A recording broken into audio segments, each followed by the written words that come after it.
Hello students, मैं अंजलि पयाल स्वागत करती हूँ आपका आईसीटी वर्चुअल क्लासरूम देहरादून से। कैसे हैं आप सब लोग? उम्मीद करती हूँ आप सब लोग अच्छे होंगे और अपनी लाइफ में बहुत बेहतर कुछ कर रहे होंगे। आज हम बात कर रहे हैं 8th के साइंस की और यहाँ पर आप लोग जानते हैं चैप्टर चल रहा है कंबशन एंड फ्लेम, यानी कि आपका जो दहन और ज्वाला पर हम लोग बात कर रहे थे, जिसमें दहन के बारे में आपने बहुत कुछ पढ़ा था। यहाँ पर दहन के प्रकारों पर हम लोग बात कर रहे थे लास्ट सेशन में। अभी आज के सेशन में आगे कंटिन्यू करते हैं, तो आइए चलते हैं स्मार्ट बोर्ड की ओर। चलिए, तो दहन और ज्वाला में आपने दहन के बारे में पढ़ा था। क्या है? एक ऑक्सीकरण अभिक्रिया है। ऑक्सीकरण का मतलब जहां पर ऑक्सीजन आपका जुड़ती है या फिर ऑक्सीजन के प्रेजेंस में अभिक्रिया हो रही है, ऑक्सीजन की आवश्यकता है वहां पर, उसी को ऑक्सीकरण कहा जा रहा है। तो दहन भी आपका एक प्रकार की ऑक्सीकरण अभिक्रिया है। और आप लोग कहते हैं ऐसी कोई अभिक्रिया जहां पर कोई पदार्थ ऑक्सीजन की उपस्थिति में जल रहा है या फिर आपका प्रोडक्ट के रूप में वहां पर हीट और लाइट भी आपका प्रोड्यूस हो रही है, तो उसको कंबशन रिएक्शन कहा जाता है। जैसे कार्बन का कंबशन होता है तो कार्बन डाइऑक्साइड बनती है। कार्बन जो है ऑक्सीजन की उपस्थिति में जल रहा है या फिर उसकी अभिक्रिया हो रही है ऑक्सीजन की उपस्थिति में, तो उसी को कंबशन कह रहे हैं। एंड हीट एंड लाइट यानी कि ऊष्मा यानी कि गर्मी जिसे हम कह रहे हैं, और प्रकाश यानी कि उजाला जिसे सामान्य भाषा में कहा जाएगा, वो हो रहा है, तो वो आपका क्या है? एक प्रकार की कंबशन रिएक्शन है। गंधक यानी सल्फर का एग्जाम्पल आप लोगों ने यहाँ पर दिया था। सल्फर ऑक्सीजन की उपस्थिति में रिएक्ट करके सल्फर डाइऑक्साइड बना रही है और हीट एंड लाइट आपका प्रोड्यूस हो रही है। ठीक है, चलिए, दहन की परिभाषाएं हमने यहाँ पर देखी थी। तो दहन वह रासायनिक अभिक्रिया है जिसमें ऊष्मा और प्रकाश आपका उत्पन्न होते हैं तथा उत्पन्न ऊष्मा अभिक्रिया को जारी रखने के लिए या चालू रखने के लिए पर्याप्त होती है। ओके, तो यानी उतनी हीट की रिक्वायरमेंट है जिससे कि जो आपका अभिक्रिया है वो आगे फॉरवर्ड हो सके। ओके, देन कंबशन के बेसिस पर आपने दो प्रकार के पदार्थ बताए, सब्सटेंसेस बताए, कि एक प्रकार के पदार्थ ऐसे हैं जो जल जाते हैं, जो आग को पकड़ लेते हैं, और दूसरे ऐसे हैं जो आग को नहीं पकड़ते या जलते नहीं हैं। तो दो प्रकार किस बेसिस पे हैं? दहन के बेसिस पर है। ये बोला हमने। जैसे मैंने कहा आपके पास एक पदार्थ है आपका पत्थर और एक पदार्थ है कागज। अब दोनों का दहन कराने का प्रयास कीजिए, तो आप कागज को देखेंगे तो वो जलना प्रारंभ कर देता है ना। ऊष्मा का कोई माध्यम ले जाइए, उसको पास बाहर से ऊष्मा दीजिए, एक मिनिमम टेम्परेचर पर जाकर वो आग को पकड़ लेगा और उसके बाद जितना भी टेम्परेचर बढ़ाते जाएंगे वो जलता रहेगा। ठीक है, तो वो आपका क्या है? कंबस्टिबल है, ज्वलनशील है। ठीक है, दूसरा आप पत्थर की बात कर रहे हैं, पत्थर के पास हीट दीजिए उसको, एक्सटर्नल हीट, क्या होगा? गर्म होता है लेकिन जलेगा नहीं आपका। ठीक है ना। तो इस प्रकार से वो कैसा है? वो अज्वलनशील या अदहनशील है, जिसको आप क्या कह रहे हो? Non combustible. ठीक है, तो इस प्रकार से हमने दो पदार्थ यहाँ पर देखे थे, ज्वलनशील और अज्वलनशील। देन पोषक की बात की थी हमने कि दहन के पोषक भी होते हैं और अपोषक भी होते हैं। तो पोषक क्या है? जिन पर दहन निर्भर कर रहा है, जिनकी उपस्थिति में दहन हो रहा है, उनको पोषक कहा जाता है, दहन के पोषक पदार्थ। और दहन के अपोषक क्या हैं? जिनकी रिक्वायरमेंट ही नहीं है, जो आवश्यक नहीं है उस चीज के लिए, है ना, तो वो अपोषक में आएगी आपका। अब दहन के लिए आवश्यक शर्तें क्या क्या है? तो एक पहली चीज, दहनशील पदार्थ होना चाहिए, कंबस्टिबल सब्सटेंस होना चाहिए आपका, है ना, जलने योग्य पदार्थ होगा तभी तो आपका कंबशन होगा। सपोज पदार्थ ही ऐसा है जिसका कंबशन नहीं होना है, तो फिर आप कितनी भी वहां पर बाकी शर्तें लागू कर लीजिए, उसका दहन नहीं होगा। ओके, तो इसलिए कंबस्टिबल सब्सटेंस होना चाहिए, यानी ज्वलनशील या फिर दहनशील जिसको आप कह रहे हैं, वो पदार्थ वहां पर होना चाहिए। उसके पोषक पदार्थ होने चाहिए, यानी कि जो उसके लिए आप कहेंगे सूटेबल कंडीशन है या फिर जो भी उसके लिए वहां पर परिस्थिति बनानी है वो होनी चाहिए। जैसे आप कहते हो कि ऑक्सीजन की उपस्थिति में कंबशन होगा, तो ऑक्सीजन प्रेजेंट होनी चाहिए, बिना ऑक्सीजन की उपस्थिति के कंबशन नहीं होगा। तो पोषक पदार्थ उसे ही कहा जा रहा है। ज्वलन ताप की प्राप्ति, यानी चाहे आप एक्सटर्नल हीट की बात कर रहे हैं या फिर आप स्पॉन्टेनियस के केस में कहते हैं कि स्वयं से आपका जलने लगती है कोई चीज, तो वहां पर आपका वो ज्वलन ताप की प्राप्ति होनी चाहिए, तभी पदार्थ जलेगा। अब ज्वलन ताप क्या है? मैंने आपको बताया, एक मिनिमम टेम्परेचर है, लोएस्ट टेम्परेचर है, जिस पर कोई भी पदार्थ आग पकड़ लेता है या जलना प्रारंभ करता है। ठीक है, तो जैसे आप सपोज लकड़ी जला रहे हैं, तो लकड़ी जलाना आपने शुरू किया, आप उसके पास कोई भी बाह्य स्रोत ले गए ऊष्मा का, और आप उसको ऊष्मा दे रहे हो बाहर से, है ना। माचिस की तीली जलाई आपने, उसके बाद आप उसको लकड़ी के पास ले गए। अब लकड़ी जलना थोड़े समय के बाद शुरू करती है ना, थोड़ा समय लगता है, उसके बाद लकड़ी जलती है। तो वो थोड़े समय में क्या हुआ होगा, उस थोड़े समय में उस लकड़ी का टेम्परेचर धीरे धीरे बढ़ा, और जब उसका टेम्परेचर उस मिनिमम टेम्परेचर पर पहुंच गया जो उसका ज्वलन ताप होता है, तभी वो लकड़ी जलना स्टार्ट करेगी। जैसे आप लोग बोलते हो वुड के लिए या लकड़ी के लिए 300 के आसपास आपका ज्वलन ताप होता है, तो जब 300 डिग्री सेल्सियस टेम्परेचर पहुंचेगा तभी लकड़ी जलना शुरू करेगी। अब 300 से ऊपर चला गया है टेम्परेचर, तब तो वो जलती ही रहेगी, उसका प्रॉब्लम नहीं है। लेकिन मिनिमम टेम्परेचर जो है कम से कम 300 डिग्री हमें देना पड़ेगा। तो वो जो कम से कम तापमान है, न्यूनतम तापमान है जो जिस पर लकड़ी जलना प्रारंभ करेगी, वो न्यूनतम तापमान ही आपका क्या है, ज्वलन ताप है, या फिर वो मिनिमम टेम्परेचर ही क्या है, इग्निशन टेम्परेचर कहलाएगा। तो वो इग्निशन टेम्परेचर की प्राप्ति हमको करनी होगी जब हमें कंबशन करवाना है किसी भी कंबस्टिबल सब्सटेंस। ओके, चलिए। तो ज्वलन ताप क्या था, वह न्यूनतम ताप जिस पर कोई पदार्थ जलने लगता है, वह ताप उस पदार्थ का ज्वलन ताप कहलाता है। तो so the lowest temperature at which a combustible substance catches fire और when heated takes fire in the air. और यहाँ पर एक एग्जांपल था कि अगर आप लोग कहते हो कि कोई चीज जल रही है, सपोज आपने बहुत सारे चीजों में आग लगते हुए देखा होगा, तो जनरली आप लोग क्या करते हैं, किसी कपड़े से उस चीज को ढक देते हैं, है ना। किसी चीज पर आग लग गई है, आग लगने के फलस्वरूप आपने उसको ढक दिया किसी चीज से, तो क्या हो जाती है, आग बुझ जाती है। या फिर आप लोग क्या करते हैं, उस पर पानी डाल देते हैं। तो पानी क्यों डाला गया, या फिर उस चीज को कवर क्यों किया गया। कवर करने से क्या होगा, देखो आपने बोला दहन के पोषक पदार्थ, ऑक्सीजन की बात हो रही थी, वो ऑक्सीजन वहां तक जा रही है, तब तक आग लगी रहेगी। सपोज कोई लकड़ी है, वो लकड़ी पे आग लगी, हमें वो आग को बुझाना है, ठीक है। तो वो लकड़ी तक ऑक्सीजन जा रही है, तभी आपका लकड़ी पर आग जल रही है। दूसरा, इग्निशन टेम्परेचर से ऊपर टेम्परेचर जा चुका है, इसलिए आग जल रही है ना। तो हमें क्या करना है, या तो हमें वो टेम्परेचर नीचे लाना है, या फिर हमें ऑक्सीजन की सप्लाई को रोकना है। तो ऑक्सीजन की सप्लाई को रोकने के लिए क्या करेंगे, उसको कवर कर देंगे। सपोज आपने लकड़ी के ऊपर कोई चीज डाल दी, कपड़ा डाल दिया या फिर कुछ भी डाल दिया, तो वहां पर क्या होगा, ऑक्सीजन की सप्लाई को आप रोक रहे हो।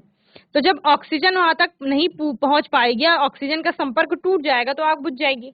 या फिर आप क्या करेंगे, उसके ऊपर पानी डाल देते हैं। तो पानी डालने का मतलब आप टेम्परेचर कम कर रहे हैं, समझ रहे हैं। किसी चीज में पानी डाल रहे हैं तो उसका तापमान कम कर रहे हैं, तो तापमान इग्निशन टेम्परेचर से कम हो जाएगा, तो उससे वो क्या हो जाएगी, बुझ जाएगी आग। यहाँ पर एग्जाम्पल मनु का लेते हैं कि मनु क्या कर रही थी, कढ़ाई में उसने तेल लिया हुआ था और उसको उसने बर्नर के ऊपर रखा हुआ था, अचानक से तेल पर आग लग जाती है। तो तेल पर आग लगने से मनु उसको बुझाएगी कैसे, क्या वो तेल के ऊपर पानी डालेगी। हम लोग तेल के ऊपर पानी अगर गिर जाता है तो वो क्या करता है, वो बाहर को आता है, फैलता है ना, तो वो अपने ऊपर गिरेगा। अगर उसको वो आग बुझानी है तो उसके लिए वो क्या करेगी, तो वो एक तो बर्नर को ऑफ करेगी, यानी टेम्परेचर को कम करने का प्रयास करेगी वहां पर। तो टेम्परेचर को कम करने के लिए पानी नहीं डालेगी, बल्कि वो क्या करेगी, गैस को ऑफ करेगी या बर्नर को ऑफ करेगी।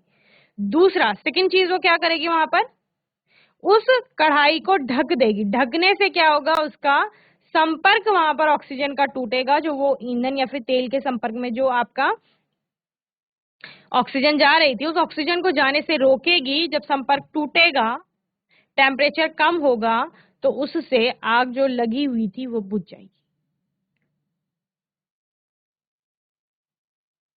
ओके, तो ये हम ज्वलन ताप के बारे में पढ़ रहे थे। दहन को रोकने के बारे में हम पढ़ेंगे। ऐसा कुछ आपने डिवाइस देखा होगा, या फिर आप बोलें कि ऐसा कोई इक्विपमेंट देखा होगा जिसका प्रयोग आग बुझाने के लिए किया जाता है, तो इसके बारे में हम लोग पढ़ेंगे। टाइप्स ऑफ कंबशन हम पढ़ रहे थे, जिसमें हमने रैपिड कंबशन पढ़ा था, तीव्र दहन क्या होता है। तो जब दाह्य तेजी से जलकर, दाह्य क्या है, कंबस्टिबल सब्सटेंस, वो जब तेजी से जलता है, और कब जलता है, जब उसको बाहर दी जाती है। है ना। जैसे एलपीजी का जलना है, एलपीजी लिक्विफाइड पेट्रोलियम गैस जो होती है, जो वो जलती है तो पहले उसको बाहर से हीट देनी पड़ती है। आप लोग क्या करते हो, लाइटर है या माचिस है वो जलाएंगे तो वो बाहर से हीट देना हुआ, एक्सटर्नल हीट आप उसको दे रहे हैं। एक्सटर्नल हीट देने के बाद वो तेजी से जलने लगता है, ठीक है। तो वही क्या है, रैपिड कंबशन है। और जलने वक्त क्या, जलते वक्त क्या देता है, तीव्र ज्यादा मात्रा में आपका क्या दे रहा है, ऊष्मा भी दे रहा है और प्रकाश भी दे रहा है, ठीक है। इसी को क्या कहा जाता है, तीव्र दहन या आपका रैपिड कंबशन। तो जब दाह्य या तेजी से जलकर ऊष्मा और प्रकाश उत्पन्न करता है तो इस प्रकार के दहन को तीव्र दहन कहा जाता है या रैपिड कंबशन। उदाहरण एलपीजी, सीएनजी, पेट्रोल आदि तीव्रता से दहन करते हैं, अर्थात एलपीजी, सीएनजी, पेट्रोल आदि का जलना तीव्र दहन है, जिसके कुछ उदाहरण ये हैं आपके। So in which a substance burns rapidly and produces heat and light with the help of external heat, example burning of LPG. तो ये क्या है आपका, ये रैपिड कंबशन। ओके, चलिए नोट करेंगे जल्दी से। तो सेकेंड और थर्ड टाइप मैंने आपको होमवर्क में दिया था, फिर उसके ऊपर बात करेंगे।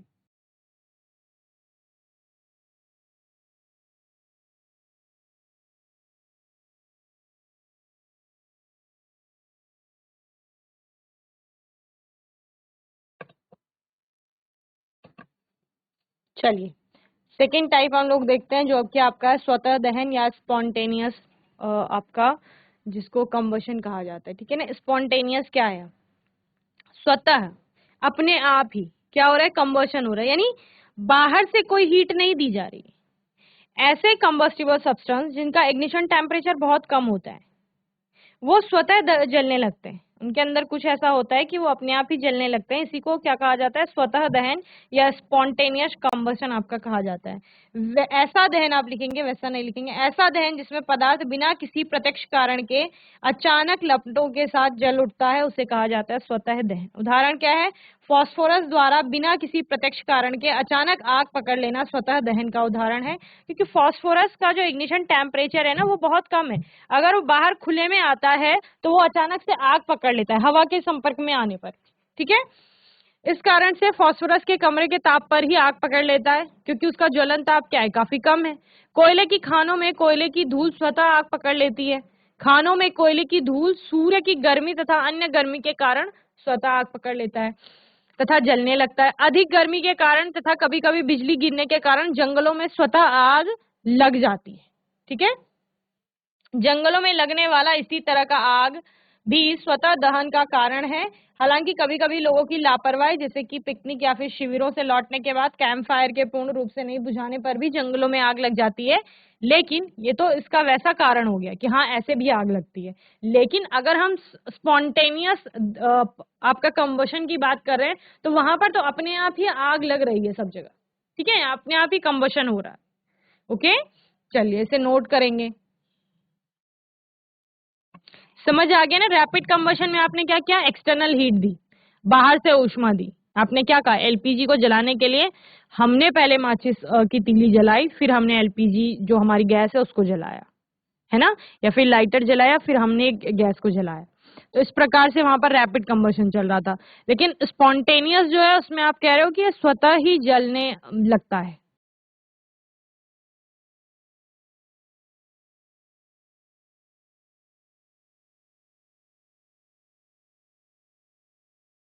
लिखिए spontaneous combustion.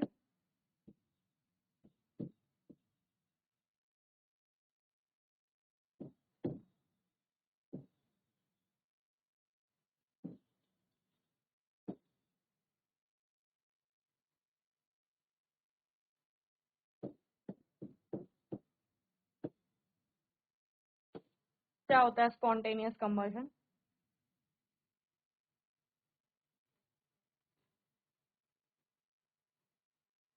When a substance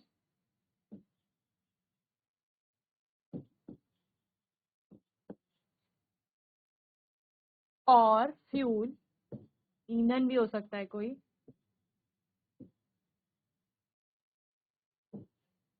undergoes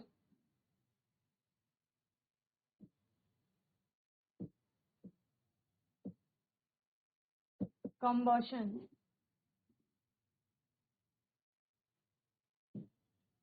and spontaneously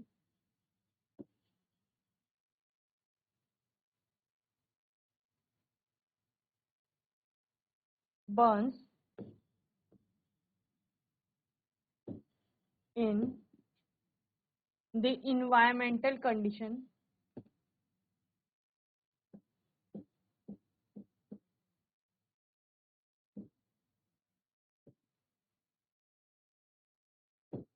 environmental condition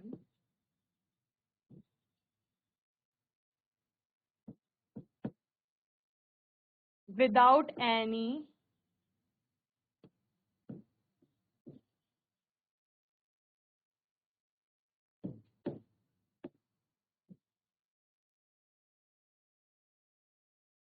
external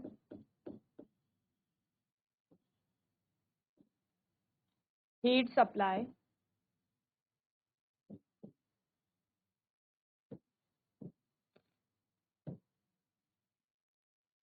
ठीक है, इसको ही क्या कहा जाता है, आपका स्पॉन्टेनियस कंबशन कहा जाता है। व्हेन अ सब्सटेंस और fuel undergoes combustion and spontaneously burns in the environmental condition without any external heat supply, बिना किसी बाह्य ऊष्मा की सप्लाई के या बिना बाहर से कोई ऊष्मा दिए हुए जब कोई सब्सटेंस या फिर कोई ईंधन अचानक से स्वतः ही जलने लगता है तो उसको क्या कहा जाता है, आपका स्पॉन्टेनियस कंबशन कहा जाता है, ऐसे प्रकार के कंबशन को। ठीक है, चलिए एग्जाम्पल लिखेंगे आप लोग।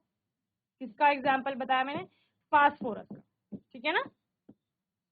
एग्जाम्पल है when white phosphorus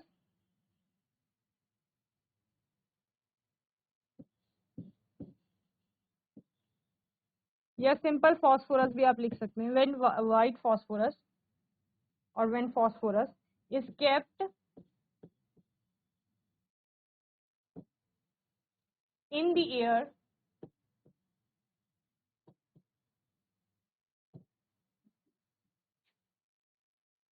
it reacts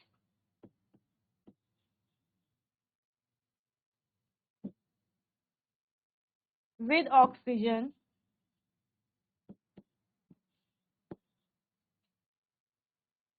to form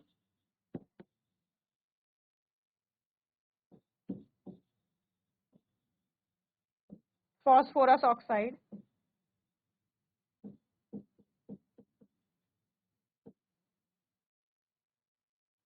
and ignites, spontaneously ignites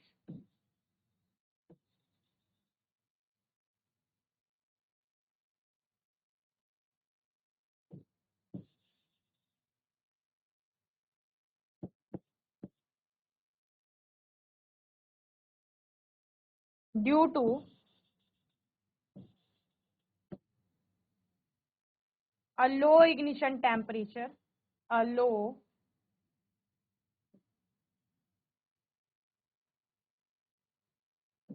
ignition temperature of 30 degree Celsius.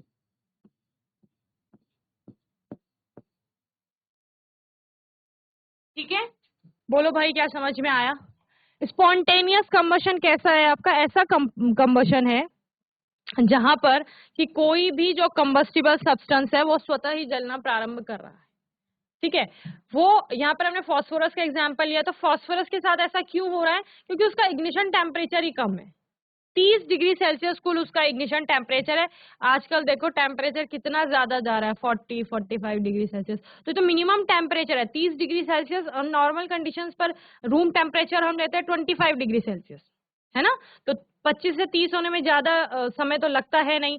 तो फास्फोरस अचानक से हवा के संपर्क में आएगा और जलने लगता है, क्योंकि हवा में क्या है, ऑक्सीजन है और टेम्परेचर है ही यहाँ इतना, तो वो क्या करेगा, जलना शुरू कर देगा स्वतः ही।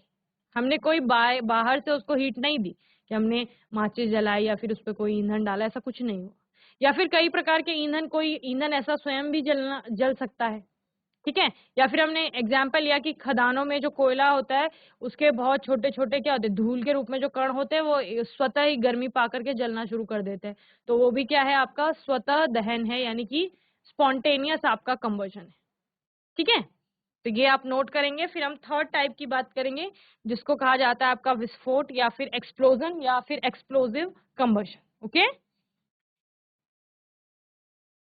ऐसे पटाखों के जलना जो होता है ना, जो आकस्मिक होता है, यानी इसमें आप एक्सटर्नल हीट दे रहे हो, पटाखों के जलने में आप बाहर से यूज कर रहे हो, लेकिन वो अचानक से वहां पर अभिक्रिया होती है जिससे ऊष्मा, प्रकाश और उसके साथ ध्वनि भी उत्पन्न होती है ना। इसी को आपका क्या कहा जाता है, आकस्मिक अभिक्रिया को ही आपका विस्फोट कहा जाता है, या फिर उस विस्फोटन प्रकार क्या आपका दहन कहा जाएगा। ठीक है ना, जिसमें कि गैस भी निकलती है बहुत अधिक मात्रा में। तो ठीक है, तो क्या हो रहा है, पटाखों के जलने के क्रम में आकस्मिक अभिक्रिया होती है जिसमें ऊष्मा, प्रकाश के साथ ध्वनि उत्पन्न होती है। इस प्रकार की अभिक्रिया में काफी मात्रा में गैस निकलती है तथा आवाज के साथ जल उठते हैं। ऐसे दहन को विस्फोट कहा जाता है। कुछ पटाखों पर भी विस्फोट है ना, जिसको आप एक्सटर्नल हीट नहीं दे रहे हो। कुछ पटाखों को आपने देखा होगा जोर से पटाखे वो क्या होते हैं, तेज का धमाका होता है। ठीक है, तो वो एक प्रकार का विस्फोट होगी।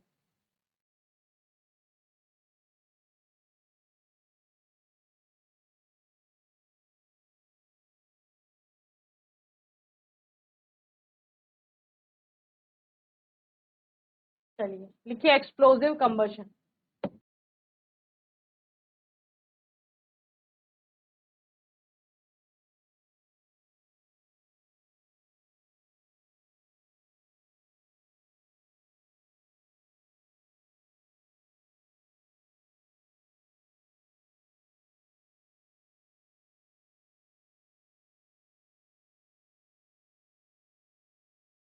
When combustion occur very fast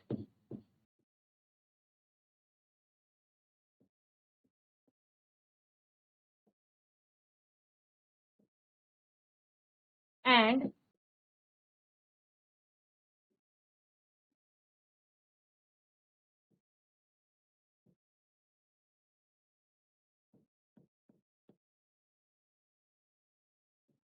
ignition occurs to produce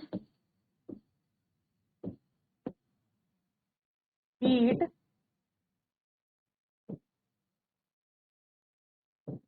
light and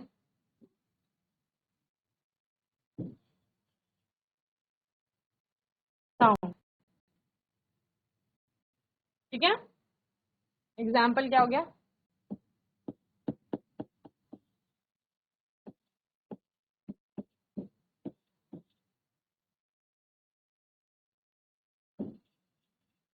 when a firecracker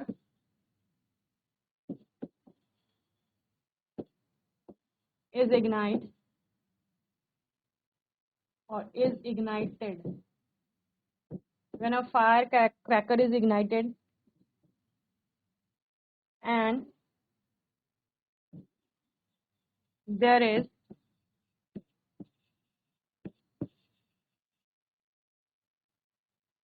release of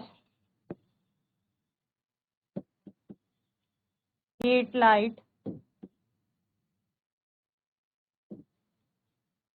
and sound energies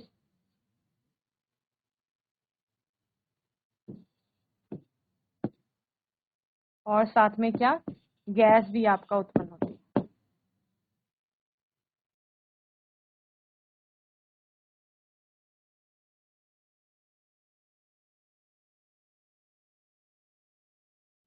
को क्या कहा जाता है, आपका एक्सप्लोसिव कंबशन कहा जाता है और एक्सप्लोजन भी इसे आप कहते हैं।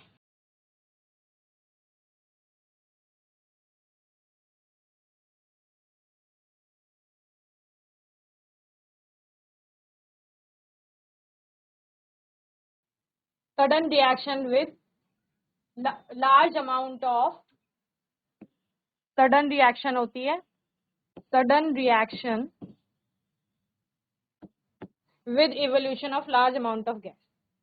ठीक है ना,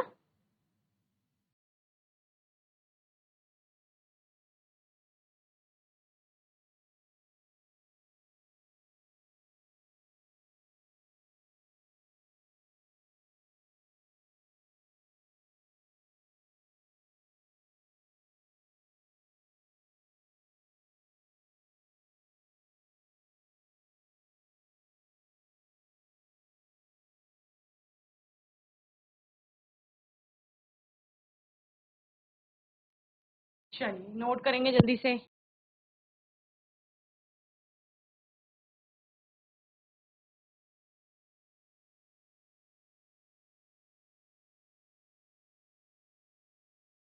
तो बच्चों आज के सेशन में हमने कंबशन एंड फ्लेम में टाइप्स ऑफ कंबशन पर बात की, जिसमें हमने रैपिड कंबशन देखा यानी तीव्र दहन जिसे कहा जाता है, साथ ही स्पॉन्टेनियस कंबशन यानी स्वतः दहन, और एक्सप्लोजन या एक्सप्लोसिव कंबशन और विस्फोटन जिसे आप कहते हैं उसके बारे में हम लोगों ने यहाँ बात की। ठीक है ना।